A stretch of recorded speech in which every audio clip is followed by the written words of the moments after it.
रात के गहरे सन्नाटे में बारिश की बूंदें खिड़की पर टपक रही थी।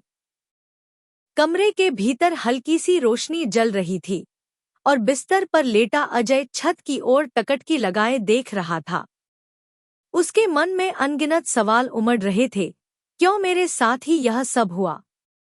दूसरे कोने में कुर्सी पर बैठी रोशनी चुपचाप उसे देख रही थी। उसके चेहरे पर चिंता, थकान और बेबसी तीनों साफ झलक रही थी, लेकिन होंठों पर मजबूर मुस्कान थी, क्योंकि वह जानती थी कि उसकी एक भी आहट अजय का दिल तोड़ सकती है। अजय और रोशनी, यह रिश्ता सिर्फ शादी का नहीं था, यह दो रूहों का संगम था। उनकी मोहब्बत इतनी गहरी थी कि मोहल्ले में हर कोई उन्हें मिसाल मानता था। शादी से पहले रोशनी ने अपने माता पिता के खिलाफ जाकर अजय को चुना था।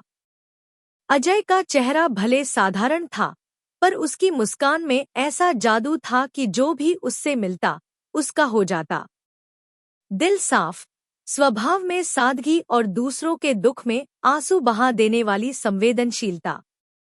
यही वजह थी कि रोशनी को उसमें अपना जीवन साथी दिखा।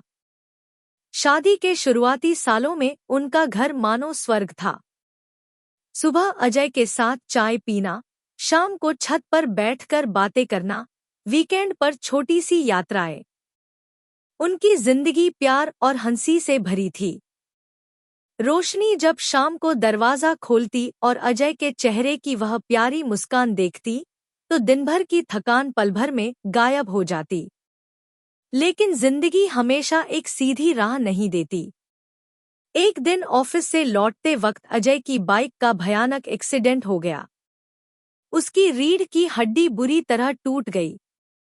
जब होश आया तो उसने पाया कि कमर से नीचे का पूरा शरीर सुन्न पड़ा है। डॉक्टरों ने साफ कह दिया, अब यह जिंदगी व्हीलचेयर पर ही बीतेगी। यह सुनकर अजय की आंखों की चमक बुझ गई। वह जो कभी हंसते हुए दूसरों को हिम्मत देता था, अब खुद अपने भीतर टूट चुका था।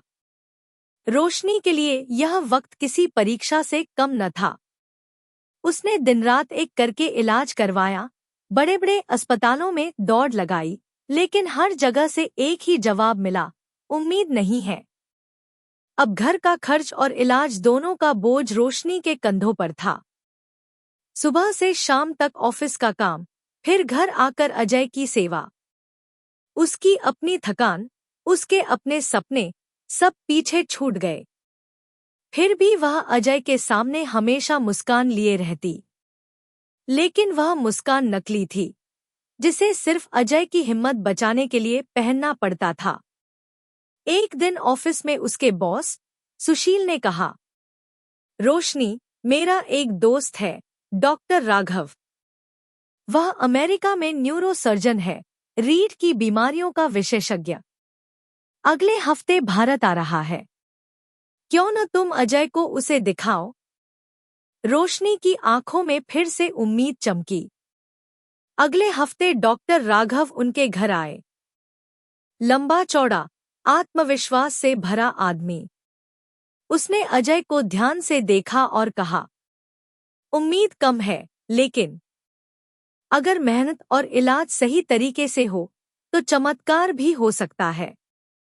ये शब्द सुनकर रोशनी का दिल धड़क उठा। उसने राघव का हाथ पकड़कर कहा, डॉक्टर साहब, अगर आप मेरे अजय को ठीक कर दें तो मैं आपको भगवान मानूंगी। राघव ने हल्की मुस्कान दी, लेकिन उसकी आंखों में कुछ और चमक थी, एक ऐसी चमक जिससे रोशनी अनजान थी। अगले दिन रात को 9 बजे राघव ने रोशनी को फोन किया, आज रात आ जाओ, बात करनी है। समय अजीब था, पर रोशनी ने सोचा, अगर इससे अजय की जिंदगी बदल सकती है तो मुझे जाना ही होगा। वह पहुंची तो देखा, राघव का घर आलीशान था, लेकिन कमरे में एक अजीब सी खामोशी थी। बैठते ही राघव ने उसकी आंखों में देखते हुए कहा, रोशनी, सच कहूं, जब से मैंने तुम्हें देखा है, तुम्हारा चेहरा मेरी आंखों से हटता ही नहीं। तुम सिर्फ एक औरत नहीं, एक अप्सरा हो और मैं तुम्हें पाना चाहता हूं। रोशनी का चेहरा लाल हो गया, गुस्से से। शर्म आनी चाहिए आपको। आप डॉक्टर हैं और मरीज की पत्नी से ऐसी बात करते हैं। मैंने आपको भगवान समझा और आप तो। वह उठकर जाने लगी, लेकिन राघव ने उसका हाथ पकड़ लिया। सुनो, मैं जबरदस्ती नहीं करूंगा। एक डील करते हैं, मैं अजय को ठीक कर दूंगा, बदले में मुझे तुम्हारी एक रात चाहिए। रोशनी ने हाथ झटकते हुए कहा, घिन आती है आपसे। और वह वहां से निकल गई। लेकिन राघव यहीं नहीं रुका। 2 दिन बाद वह फिर अजय के घर आया।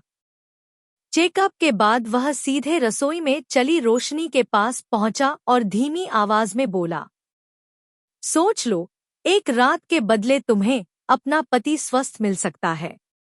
ये सौदा बुरा नहीं है। रोशनी का दिल बैठ गया। वह सोचने लगी, क्या यह बात अजय को बतानी चाहिए? वह जानती थी कि अजय उसके बिना अधूरा है, लेकिन क्या वह इस सौदे की इजाजत देगा? आखिर उसने तय किया, सच ही बताएगी। अजय ने चुपचाप सुना और कहा, अगर इससे मैं ठीक हो सकता हूं तो तुम्हें जो सही लगे करो। रोशनी के दिल में गहरी चोट लगी, लेकिन उसने ठान लिया कि इस आदमी को सबक सिखाना है। रात में राघव के सामने उसने हामी भर दी, लेकिन शर्त यह रखी कि सब अजय के सामने होगा। राघव हैरान था, लेकिन मान गया। कमरे में आते ही उसने रोशनी की साड़ी खींचनी चाही, तभी रोशनी के भीतर घृणा का सैलाब उमड़ पड़ा। वह कांप रही थी। तभी राघव अचानक जमीन पर गिर पड़ा। उसका पूरा शरीर झटके खाने लगा, आंखें उलट गईं, जीभ दांतों में फंस गई। अजय ने उसे बचाने की कोशिश में अपनी पूरी ताकत लगाई और तभी उसके पैरों में हलचल हुई। धीरे धीरे उसके हाथ पैर हिलने लगे, शरीर में जान लौट आई। कुछ घंटों बाद अस्पताल में चमत्कार हुआ। अजय पूरी तरह ठीक हो चुका था। लेकिन राघव अब हमेशा के लिए लकवाग्रस्त हो गया। उसकी आंखें, हाथ, जुबान सब बेकार। जो आंखें रोशनी को गंदी नजर से देखती थीं, वे अब सदा के लिए बंद हो गईं। अजय ने रोशनी को गले लगाते हुए कहा, देखा रोशनी, ईश्वर का न्याय कभी देर से सही, लेकिन जरूर होता है। संदेश। यह कहानी बताती है कि पवित्र नियत और सच्चाई की रक्षा स्वयं भगवान करते हैं। कोई भी बुरी ताकत कितनी भी चालाक क्यों न हो, अंत में उसका पतन तय है।